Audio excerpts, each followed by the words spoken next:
General Motors and their dealer organization throughout Southern Africa proudly bring you the drama, the danger, the thrills, and the facts when the long arm of the law travels in squad cars. The story you're about to hear is true. Details are supplied from the official case files by the South African police. Only names and places have been changed to protect innocent people involved.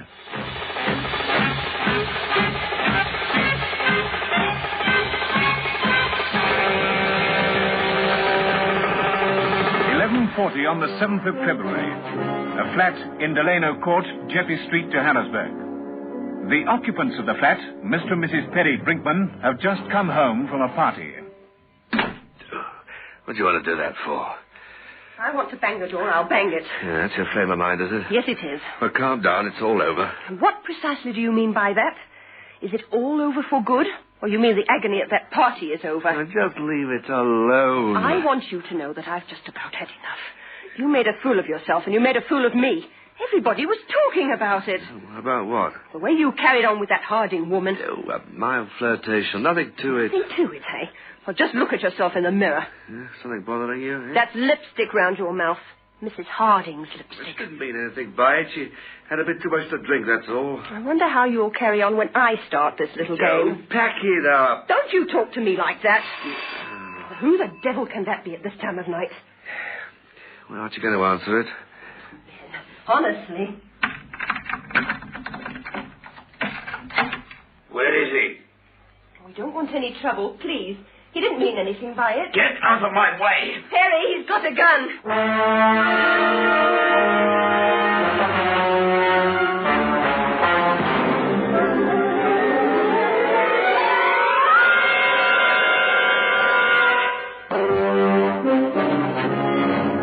It's 11:43 when Russell Harding pushes Marge Brinkman aside and stalks into the flat brandishing a Schneider 32 automatic. Where are you, Brinkman? I'm here. Oh, skulking in the kitchen, eh? Not skulking. I'm not scared of the likes of you. Oh, is that so? Well, I thought that'd be your attitude, and that's why I came with this. You don't frighten me. You swine, you rotten swine. Please, Russell. Please, nothing. He deserves this. He's not fit to live. Oh, don't leave it alone. No. Perry! Oh! Don't cry, Marge. You're better off without him. 12:04 a.m. on the 8th of February. One of the many phones at Brixton Radio headquarters, the phones connecting the public with the flying squad, rings. Police, Constable Williams speaking. My name is Mrs. Brinkman. My address is number 43 Delano Court, Jeppy Street. Yes? My husband has just been shot. He's dead. Who shot him? It was a man, a friend of ours. Please send somebody over. I don't know what to do. Perry's dead and I don't know what to do. Oh, well. Sounds like a nasty business for somebody. Well, keeping us busy tonight. What you got? Shooting. Oh, give me the 280. Thanks. Didn't have a chance to get her phone number. I was on the point of asking when she hung up. She says her husband's dead. Oh, no. Who shall I give this one to? Number 9. Where are you, number 9? Over. Just leaving a building site in Hillbrow. Some lunatic started an excavator. Had a devil of a time stopping it. It's all right, though. We managed to contact the director of the firm. Nothing serious, just mischief. What have you got for us? Over. A shooting in Jeppy Street, Delano Court.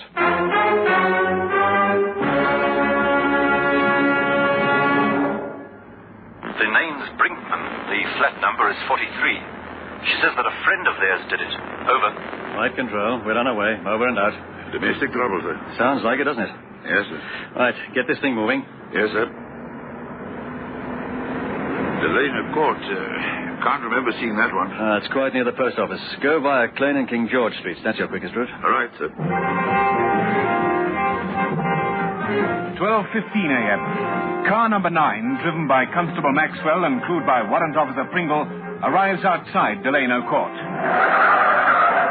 The two men climb out of the car.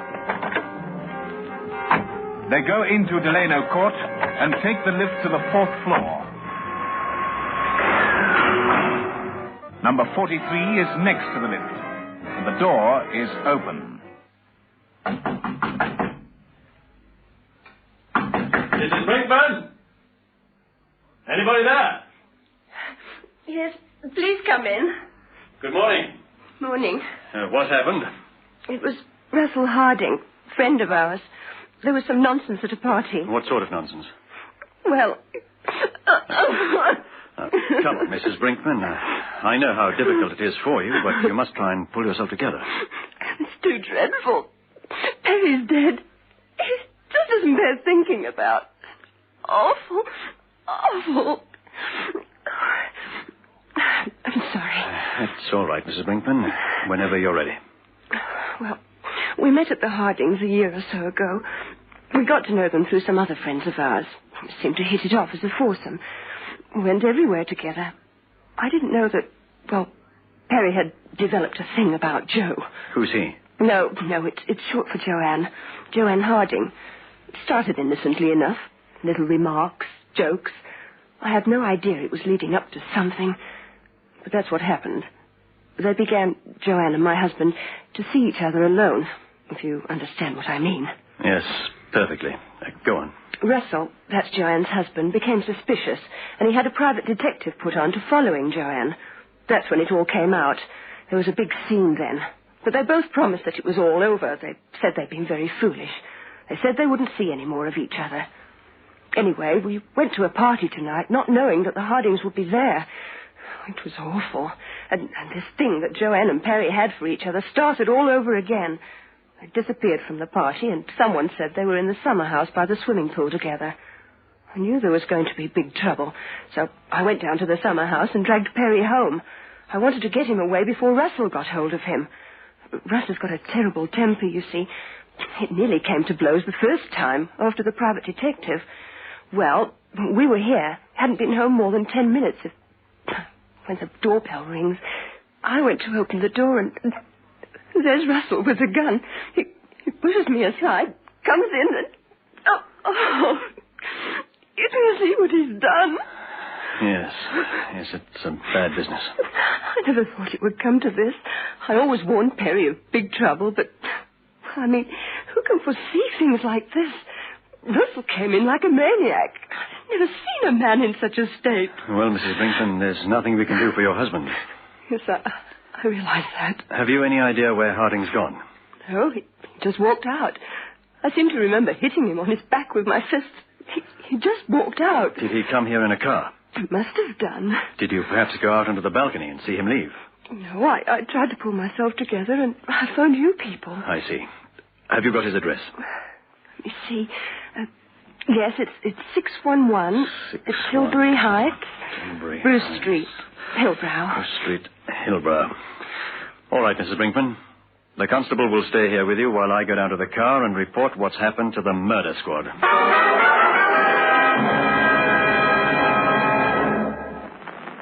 All right, got all that.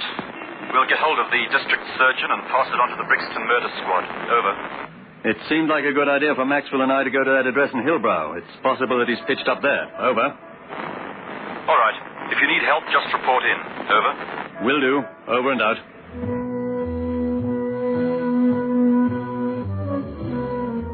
1:10 a.m. An investigating officer has arrived at the scene of the crime, along with a detective sergeant and a detective constable.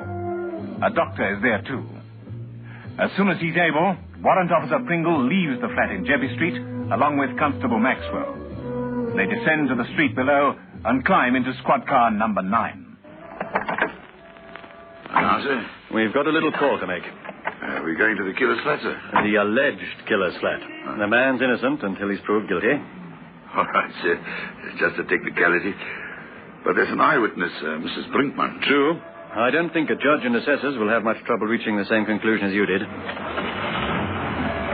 You see what happens when married couples start messing about. Oh, I've seen it before, sir. But I've never been involved in such tragic consequences.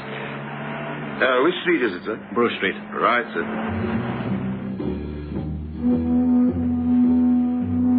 1:20 a.m. The policemen arrive at their destination, Tilbury Heights.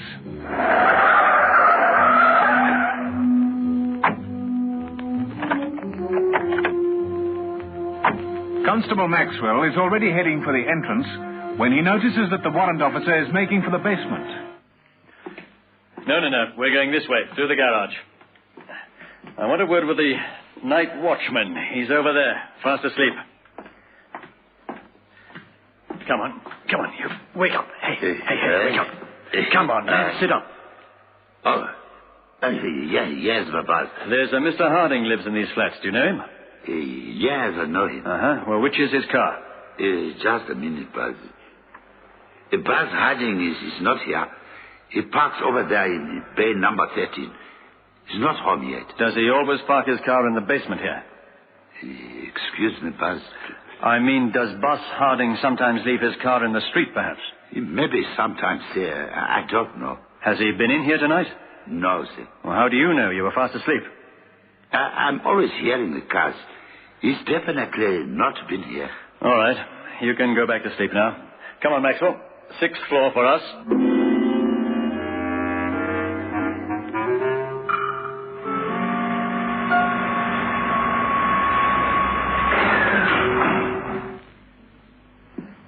To the right. Next one. Just stand away from the people. Right, sir.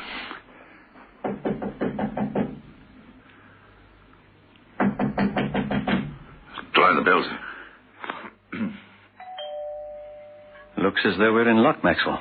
Luck, sir? Obviously hasn't been here yet. Oh. Now, you go down to the street and move the car. Right. Put it around the corner away from the front of the building and the entrance of the garage. Right. Then come back up here. If and when Mr. Harding does pitch up, he's going to find us waiting for him.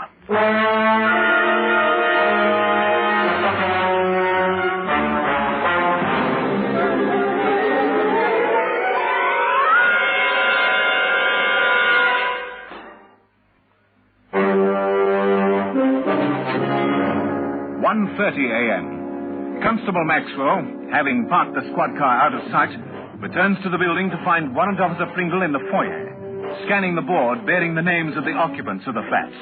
Now, where the devil is it? What are you looking for, sir? The caretaker's flat. Caretaker. There you are, sir. 118, first floor. Good. Let's go up and wake him.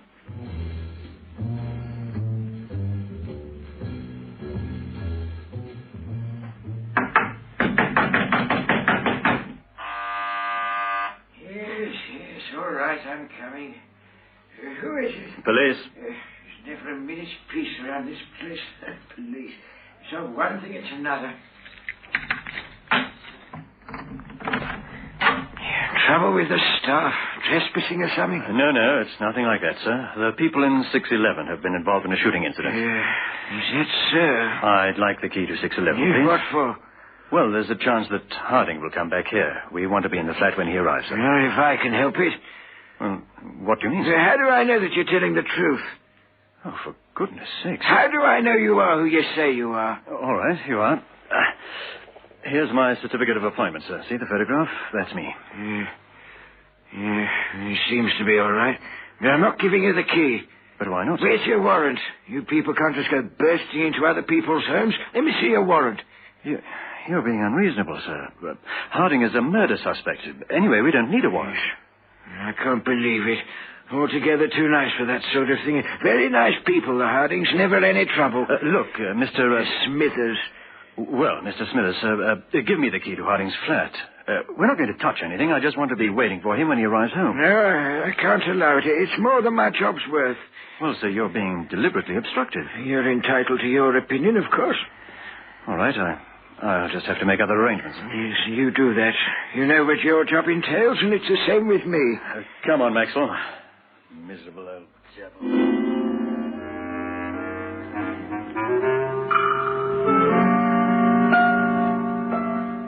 We'll sit here on the fire escape. We can see everybody coming and going. All right, sir. We do mean you said, don't we? Yes, it takes all sorts to make a world, Maxwell. We'll just have to do it the hard way. Oh, suits me, sir. Ever sat on a fire escape before? No, sir. Well, you'll find it a numbing experience.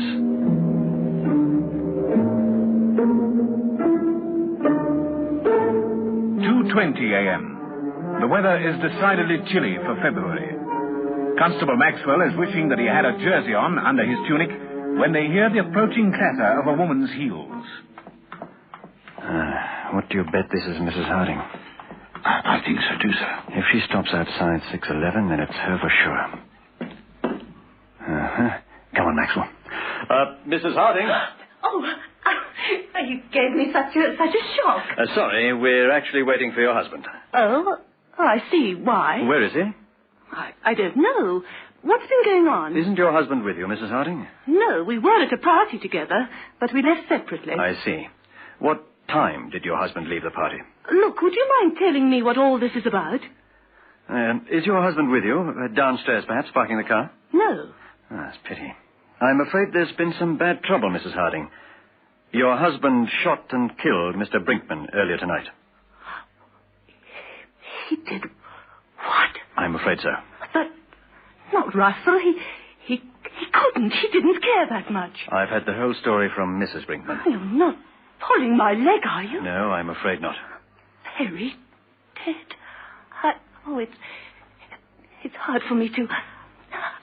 I think I'd like to sit down. If you'll give me the key to the flat, I'll open it up for you. I'm afraid I haven't got a key. I thought Russell would be home by this time. No. Well, we can't get in there. Russell's got the key. I see. Well, I'm going to have to sit somewhere. I don't feel at all well. What about the caretaker, sir? Yes, that's a good idea.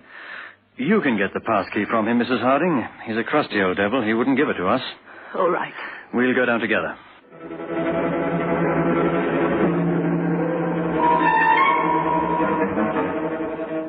Well, I mean, it's a different matter giving it to you, Mrs. Harding.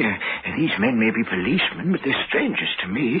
And I have strict instructions from the agents. It's more than my job's worth. Yes, all right, Mr. Smithers. The key, please. I mean, all sorts of funny things happen these days. Could have been thieves in disguise. The key, Mr. Smithers. Yes. Here you are. Thank you. Sir? Yes? What is it, Maxwell?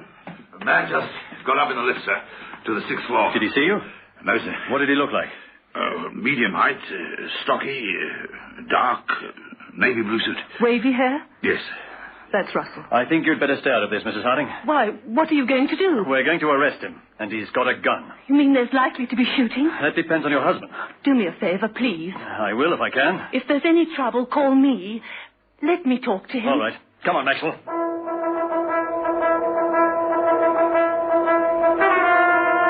2:30 a.m. The two police officers go up in the lift to the 6th floor. Silently and with great caution, they approach flat 611. The door is shut.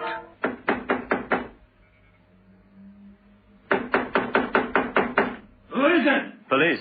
What do you want? Silly question, Mr. Harding, under the circumstances. I'm not coming out. Now, don't make things any more difficult than they are already. Be sensible, man. Brinkman had it coming.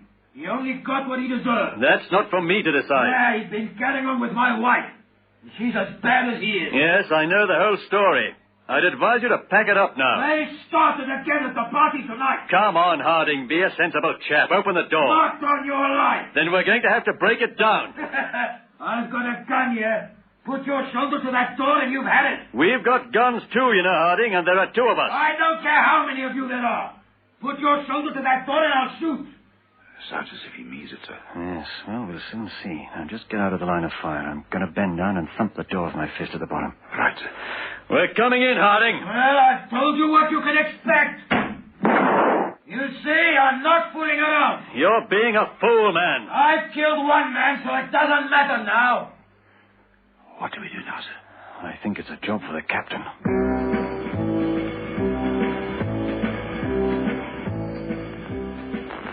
Did you receive all that, sir? Over. Yes, I'll be over there right away. Over. May I suggest, sir, that on your way here you pick up a canister or two of tear gas from the armory. You never know, sir. Over. Yes, I'll do that. I'll be with you in about 15 minutes. Over. Very good, sir. Over and out.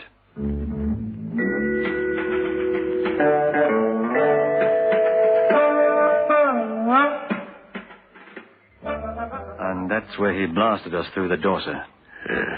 Tough cookie. Yes, sir. His wife said that she'd like to talk to him. Fine. Perhaps she'll succeed where we've failed. Maxwell? Sir? Go down to the caretaker's flat and bring Mrs. Harding here. Yes, sir.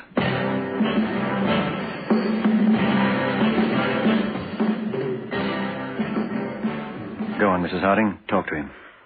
Russ? Russell? What do you want? Oh, it's a terrible thing you've done to Perry. Yeah, so what about what you and he have done to me? Oh, well, I don't suppose it matters now. You deserve what he got. Except that killing's too good for you. Don't step in front of the door, Mrs. Harding. You hear me? Yes, I hear. It was all happening again, wasn't it, eh? You were starting again. Oh, Russ, please. Come away, Mrs. Harding. That's enough. We're wasting our time. Oh, don't hurt him. Please don't hurt him. It's him. He's trying to hurt us. But we can't help it. He's not himself. Oh, just let me talk to him a minute longer, please. Right, once more. But keep away from the door. He wants to kill you, too. Russ, please. Things are bad enough without making them any worse. I know it's my fault, but I couldn't help it. I don't care what happens to me now. He's dead and gone, that swine. So you're not going to listen to me? Not a chance. You can go to the devil for all I care. After the way I loved you, I was prepared to understand the once. Forgive. Let bygones be bygones. But I always felt that you'd start again, given half a chance, and by heaven you did. Well, I hope you're happy with the outcome. Well, I tried, Russ. It's too late. Leave it, Mrs. Harding. It's over to us now. Constable Maxwell will take it down to the caretakers until it's all over. Come along, Mrs. Harding. Now listen to me, Harding. If you don't come out and give yourself up, we're going to have to come in there after you. Just try. I've got enough ammunition here to hold up an army. Somebody's going to get hurt. It could well be you. You've shown us how cheaply you hold life now, but we can play it just as tough as you. Yeah, that's just a lot of soft soap, just words. What are words compared to what I'm feeling? Well, I give you due warning that I shall have my men break the door down and open fire on you. You can come out alive or dead. It's entirely up to you. I prefer that you stood trial. No! He's only got one shot left in that clip, sir. We can't be sure of that. He says he has more ammunition. He may well have inserted a new clip. So what do we do, sir? Well, we'll have to smoke him out. This window here. What's to the window of? One way to find out, sir. It's the bathroom, sir. Now, what are you doing? What do you think you're doing? One shot left, eh? Yes, sir. I may be on the way out, but I'll take you all with me. Is the door to the bathroom open? Yes, sir. What does it lead on to? A sort of passageway, sir. Right. Return his fire. Drive him off, and I'll lob this canister of tear gas inside when I give the word. Right, sir. Ready? Yes, sir. Right. Open fire.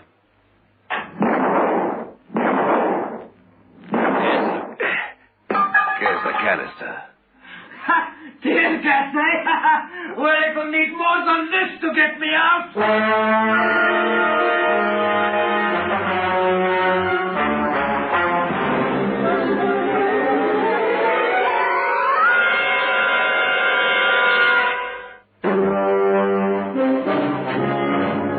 The canister of tear gas bounces and rolls through the open door of the bathroom into the passageway from where Harding is covering the door of the flat and the window of the bathroom. Even before it stops rolling, the canister emits a white cloud of gas. It spreads rapidly, and it's not long before Harding has to resort to holding a handkerchief to his mouth and nose. Come on, Harding. It's all over. You won't be able to stand that for more than a couple of minutes. Throw your pistol into the bath and come out with your hands up. No, I don't. That's well, in no hurry. Just want to save you a lot of pain and misery. I've got more. You can have that, too, if you want it. All right. I'm coming out. The gun, sir. His pistol. He hasn't done it his head. Look out, here he comes. One force move, shoot him. Where's the gun, Harding? Coming out to you.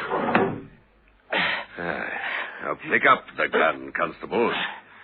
And put the cuffs on it, Mr. Pringle. It'll be a pleasure, sir.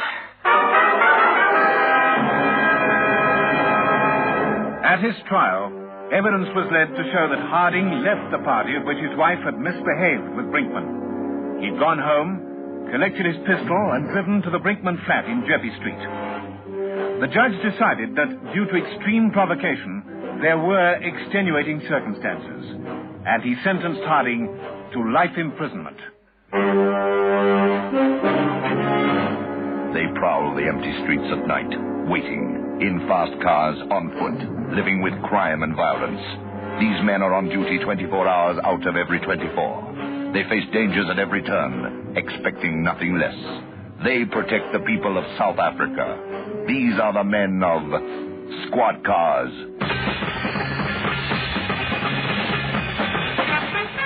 Listen again next Friday evening to another authentic story in our dramatic South African police series, Squad Cars, brought to you by General Motors, makers of the biggest and most exciting range of cars, trucks, and commercial vehicles in the world.